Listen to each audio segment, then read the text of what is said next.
Hey guys, it's me Chandrakan, and today I will do my first video about PGR, since usually I have made Genshin video and I don't have time to make for PGR, but this time finally I can make it. And yeah, actually I already played PGR from day one though, and I saw the Red Up banner 100% they will do for the second anniversary up to Nanami Starfarer, so I think it's a good time for me to give you advice like as a day one player the what character that will give you impact. But actually, in general, the character starting from the Crimson Abyss Alpha until Nanami Starfarer, all of them is good in their own though. But there's a couple of them that I feel that will give you more impact though. But take notes, this is not a fixed answer. This is like only advice or kind of reference for you to give you more insight though. Just because every single account like you have a different progress though, and different progress you need a different stuff though. So take notes that this is only advice, not a fixed answer though.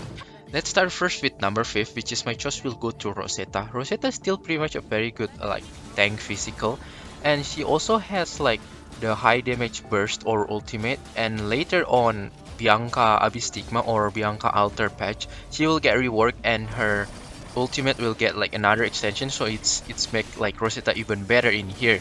So basically she also have another like kinda skill that can reduce the physical damage to the enemy, and that's also very good for your another unit that dealing DPS to kinda get extra damage from this Rosetta skill also.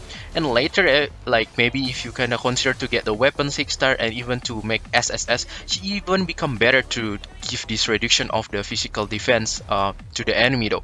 That's why she's still pretty much a very good like unit. Another consideration also why I put here in the top choice, because I know most of you like PGR player right now aiming for Bianca Abystigma or Bianca Alter that will come very soon around September. So if you decide to pull for Bianca Abystigma, then one of the good choice for you to pair which is Rosetta itself though, so you can make your Bianca even stronger, because I know that character Bianca Abystigma is very popular, so pairing with that with Bianca will be make even better though. So that's why I put like Rosetta in the number 5th. Another honorable mention for physical if you're aiming, which is Leaf Luminance. She's pretty much just get reworked by this patch, and so she can become a very good like unit to support your physical damage and stuff.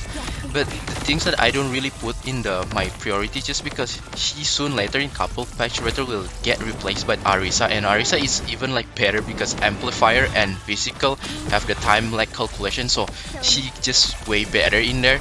And take notes also, you can get Arisa for free, so it kind of makes the priority a little bit less. And number 4, which is Lucia Bloom. Lucia Bloom pretty much kind of already old frame for me, or old unit actually in term of my kind of standard, but she's still pretty much doing a very good job, just because also the main reason she's the only one main DPS in term of ice, and also she have another like selling point where she has the very fast to doing the high damage burst or high damage ultimate in short period of time.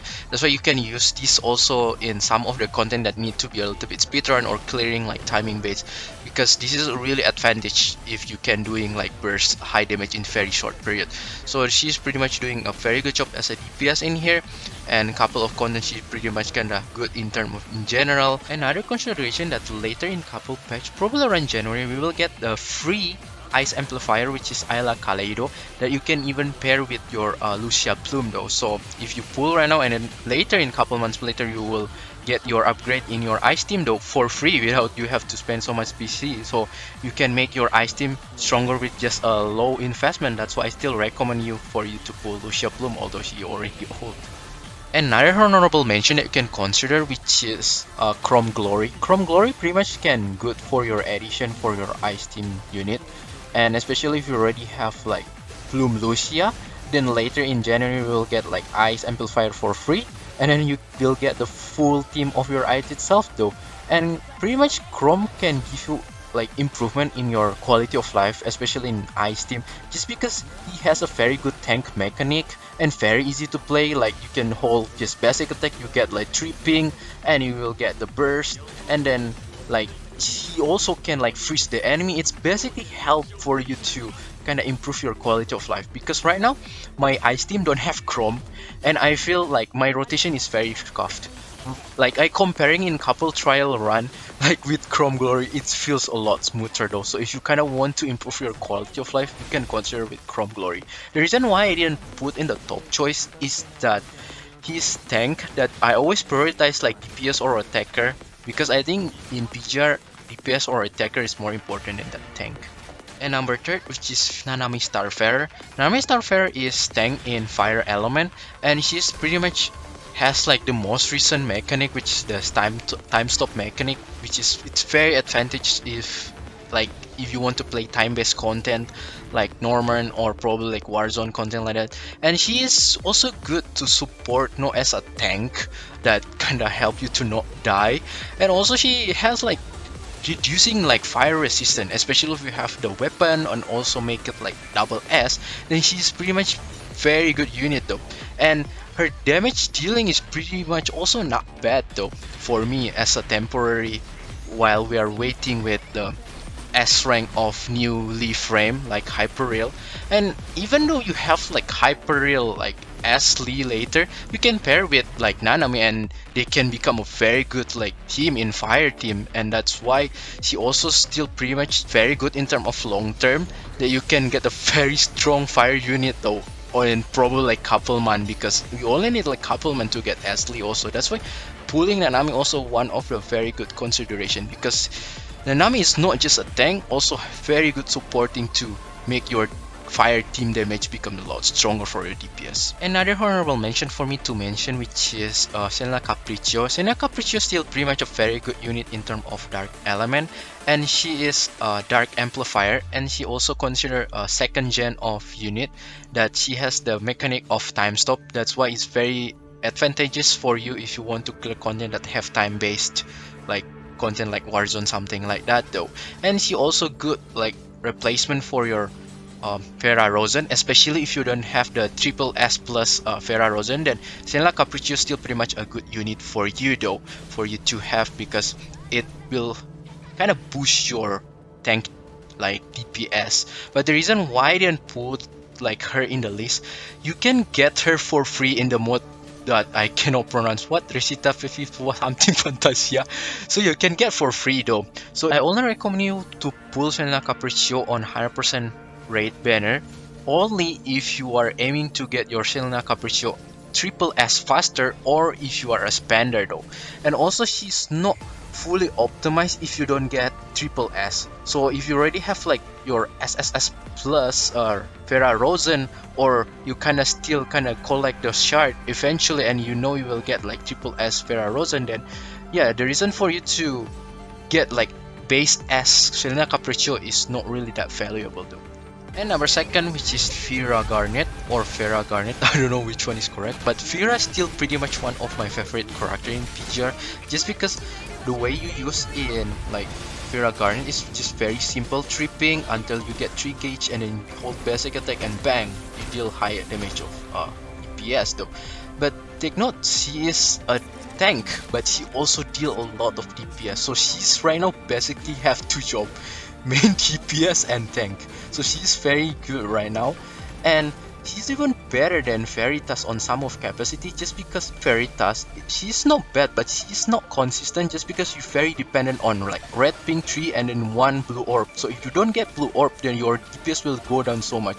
But Fira Garnet is just very consistent, tripping and basic attack, that's it though. So she's right now is very good like option for you as a like the lightning DPS though. And later, even with Alpha Crimson Wave will come around February, Fira Garnet still pretty much kinda useful, just because you can utilize her as a QTA bot and as a kinda very fast quick DPS, or as a sub DPS before you switch back to your Alpha Crimson Wave. So I would say she still have a bright future and still pretty much useful in terms of kinda long term for you to use. And another honorable mention, which is Luna. Luna is still pretty much a very good DPS in terms of dark element. So whatever content that you want to utilize in terms of DPS in dark element, then she's still pretty much a very useful unit though.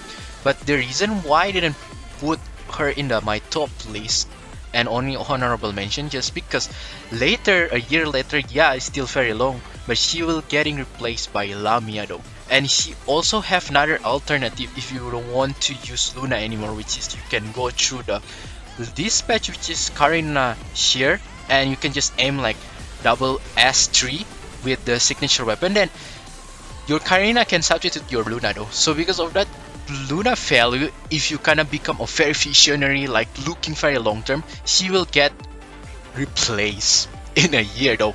Yeah, although I have to say, I have to agree if you kind of argue that, yeah, if I pull right now, still can be useful for a year. Yes, that's why I say she is still honorable mention though. Just because if you still decide to pull Runa right now, she still at least can be useful until a year though. But if you are kind of visionary or looking in the future long term, then the meta team, if you care about meta, then the one will be yeah, Lamia, the tank, either Karenina will be better. But if you want the free to play option, which is the, like, of course, Kamui, and then the Dark Amplifier, which is Selena Capriccio though. So because of that, yeah, in the future she will get replaced. That's why I didn't put in the top of the list. And for number one position, at least based on my experience, the one that gives me the most impact in my PGR account, which is Leaf Empire.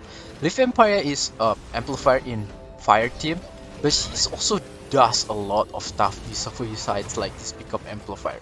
We know amplifier have a job that if you switch the character, she will give the bonus element. So let's say Leaf is a fire element, right? So if you switch Leaf to another like fire character, that fire character will get bonus fire damage, which is very good. And besides, also why I feel Leaf Empire is very good, she has a very good damage or like PS, and also she can heal though, so she basically can cover a lot of stuff. She just feels kind of multifunction until right now. And besides that, if you kind of want to argue that okay, later she will getting replaced by like S Hyperreal Lee in Fire, right? And then yeah, but still Empire is still useful just because remember amplifier job is like if you switch the character, that character will get like bonus element. And yeah, if you put Leaf Empire and you switch your Lee Hyperreal later, you will get bonus and you can just like burst using your Lee, then you can clear content even faster though. So she's still doing a very good job, and also she heal your another like fire team, and other that she still can become your sub DPS even later if you already have your S fire Lee though. So she's still pretty much very useful though to kind of buff healing like multifunction of your team. Also why I rank like her amplifier still better than Selena Capriccio, just because you only need like pretty much at the most like double S, and even though you already have base S, she's still pretty doing a very much a good job because she's can be function very well compared to like Selena Capriccio that you need the triple S though. She at the most you only need double S and already pretty much already good though. And if you kind of even crazier, you kind of wonder to get like weapon 6-star and want to get triple S, she still pretty much can become your emergency unit for your another like team. For example, me, my ice team, I don't have Chrome Glory, so I always substitute Chrome Glory using Leaf Empire, and yeah, I'm still doing pretty much a very good job, can survive at least to not get degradation. So yeah, Leaf Empire is still pretty much a very good unit for me. That's why I decided to triple S, and I feel very impactful though. But take notes, later in another 2 patch, if I'm not wrong, on Bianca Abistigma banner, we will get another S rank selector ticket that you can choose up to Luna Laurel. So if you're only aiming kind of old character, let's say kind of Rosetta, Lucia Plume, or even Luna itself, then you may skip this 100% banner though. Just wait another 2 months and just use that ticket though to choose the character that you want though. And you can utilize this 100% character banner to pull the one that don't have in selector ticket though. So let's say you want maybe Chrome, or you want like Farah Garnet, Nanami Starfarer, Leaf Empire, or even you pull the newest character which is Karina Shear. If you're still confused, actually there's still another mode that it's very good for you to try every character in here, which is the Ultimate Brawl. So use this event to kind of try different team comp, different character. Like you can test which one that you will kind of like in here, so you can decide better which character that you want to pull though. But in the end, follow your heart, choose whatever character if you feel that you can play PGR more though. Just because also I have to say, following competitive stuff like meta and stuff is not really, I have to say, wise, especially if you really new. Let's say you just create your PGR account less than 6 months you just play, or the one that you play like kinda come back, sometimes stop again, like not really consistent playing PGR. And I have to say, you really have hard time to catch all this meta stuff, because PGR is not a game that they put limit on their endgame. They always have something new on their endgame. Like before we don't have Hypertune, right? Now we have Hypertune. Even in CN right now that we still don't have in global, you have the ultimate awakening, something like that, that makes your Hypertune even stronger. And even in CN, the latest one, they have the one that another enhancement for your weapon, yet you can equip another 2 slot of your memory, so it can change another meta again. So imagine you are a new player like that, less than 6 months. I cannot imagine if I just create account 6 months ago and can follow all this meta stuff and can going a very high rank though. It's very hard for you because you have limited resource, your BC is not even that much though. So it's kind of never ending cycle for you to chase. So yeah, my another advice is that just do whatever the best that you can. So at least weekly you just clear your Phantom Cage. Just whatever rank, just don't care as long you get reward. Also Warzone, just do whatever you best. Just don't really care about the rank as long you still get reward. And trust me, the reward from the number 1 until the last one, it's not really that worth for you to fight for, or like worth for you to sacrifice your time, like let's say 6 hours just to molding, and the different reward is not that much, so it's not really that worth for you to go in very super competitive. And also Norman, just do until the stage 5 and you will be fine, because the X6 one is just like for cherry on top though. And yeah, you don't really need to push super hard low unless you really want to mold, then yeah, I please you. So yeah, pretty much that's it for my advice for 100% rate, and a little bit my nonsense advice that if you want to listen or not. So yeah, I hope also the best of luck in your pool. I hope you get the best result and enjoy your time in PGR. And if you like this kind of video, feel free to hit subscribe button and like, and I will see you next time. Bye bye.